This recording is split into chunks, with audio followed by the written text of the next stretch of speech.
It was Christmas time on Sodor, and with it came a huge blanket of snow.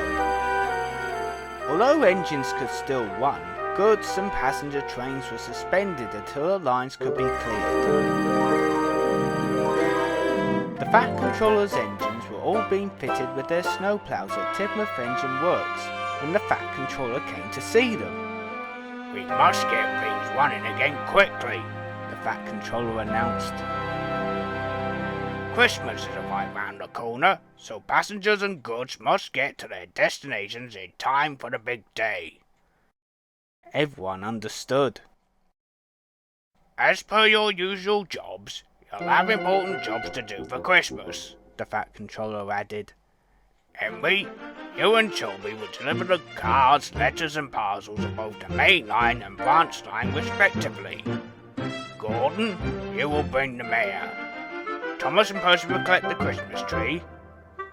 Then he turned to James. "And James, you will deliver coal to all the stations. However, as there are no spare brake vans available, Edward will work as your back engine." James just sulked. "Rotten coal for Christmas," he grumbled. "As for the traditional presents train," the Fat Controller concluded, "I've yet to decide which engine will pull it. If you do me proud and deliver your prospective deliveries well, then I will consider you." He then drove away. After the Fat Controller had gone, James started to complain. "Fancy! A splendid engine like me having to deliver coal with an old iron like Edward," he grumbled. "I'll never get to pull the presents train with him dawdling along." "The presents train should be for an important engine like me," Gordon put in. "Or a sterling engine like me," added Emily. "We could do it," Pete, Thomas and Percy together. "Oh, maybe us for a change," called Donald and Douglas from afar. The engines argued for some time, until it was time for them to leave. As per order by the Fat Controller, they all trundled along their various routes to clear the lines of snow. Of course, not everyone liked snow. Thomas especially. "Silly soft stuff," he grumbled. But he ploughed through the snowdrifts along his branch line and took care. James, on the other hand, wasn't taking care. "Slow down," Henry called sternly. But James took no notice. He was too busy thinking about the presents train. Then there was trouble.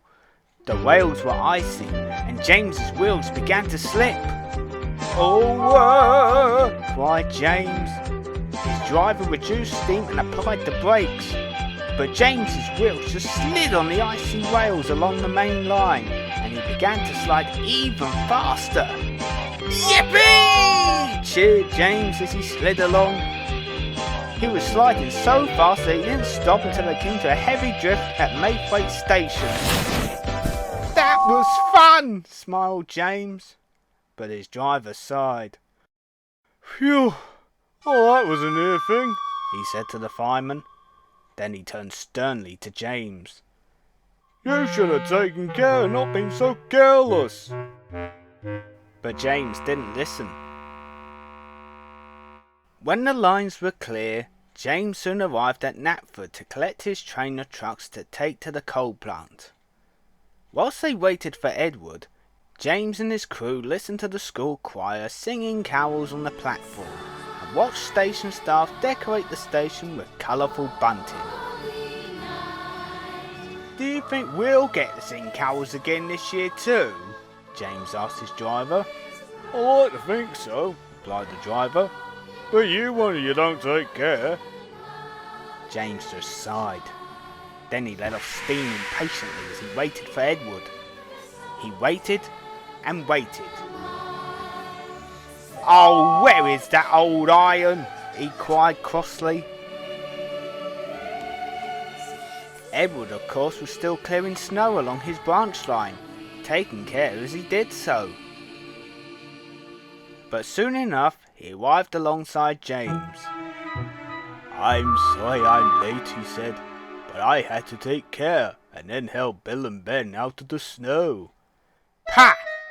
Trust an old iron to come up with the same old excuse, snorted James. Now come along, we're already late enough as it is.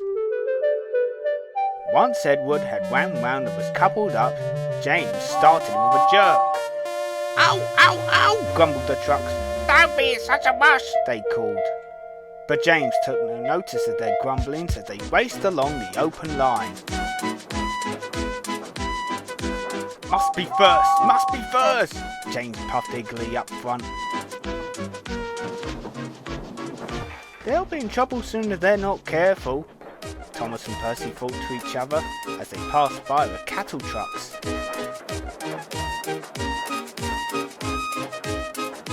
But before long, James and Edward tore up Gordon's Hill beyond. As they trundled downhill, James's driver applied the brakes. But James's wheels just skidded on the icy whales. Whee! Cheered James. This is the way to get the job done fast! As the train slid all the way downhill until they reached the coaling plant. When they reached the coaling plant, the trucks had been filled and James stood keen and ready to depart. James, I know that you're keen to take the presence train, Edward called out, but you must take care in these icy conditions, or else you'll be in trouble. I am taking care, James called back. Taking care to finish first, because to be first you have to finish. Then they started away back down the line. But things were no better heading to Brendam Docks, as James was now going faster than before.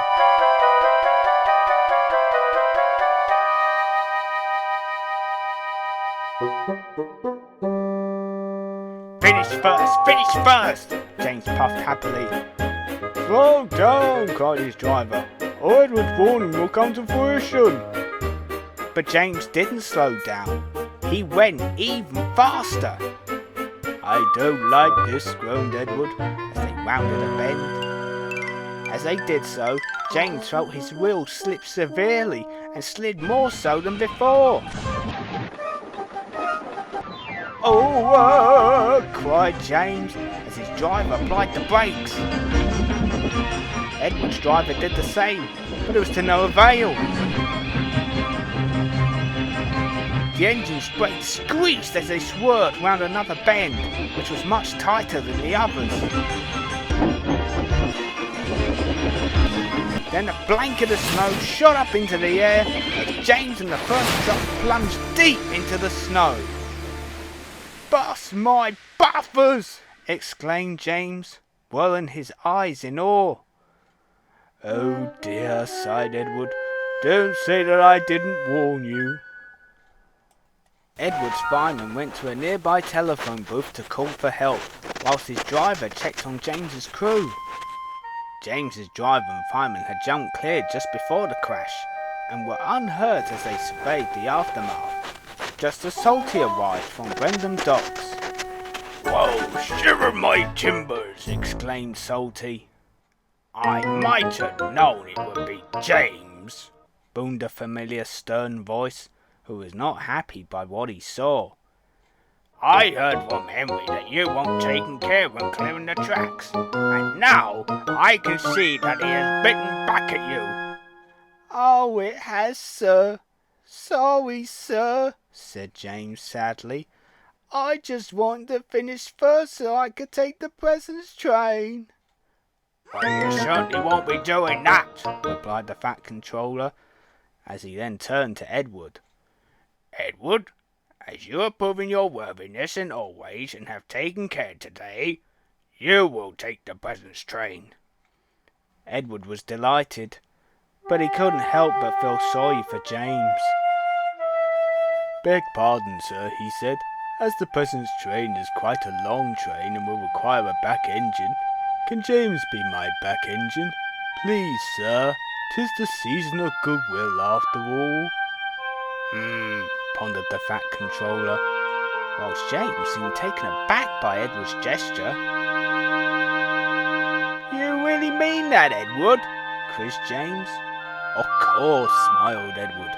As I said, 'tis the season of goodwill, and I firmly believe in giving everyone a second chance. Then it's settled, said the Fat Controller. but James, you must promise to puff slowly and take care. Oh, yes, sir. I will, sir, promised James. And thank you too, Edward. Edward grinned knowingly, not needing to say anything more. Salty went back to fetch the breakdown train, whilst Edward cleared away the unhurt trucks. When the first truck had been dug out from the snow and cleared away with the others, a chain was coupled up to James's tender, and then Edward hauled his hardest and pulled James clear out of the snow. Oh, that's better, shivered James thankfully. Oh, chuckled the workman, seeing the amount of snow on James's front end resembling a renowned white beard. James couldn't help but chuckle too. "'Tis the season," he remarked. Soon after delivering the coal, Edward and James were then coupled up to the presents train and were on their way from Bendham Docks back down to Knapford. As they trundled along the open line, Edward could see that James was indeed keeping his promise. He puffed slowly along the open stretch and braked carefully as they puffed back down Gordon's Hill.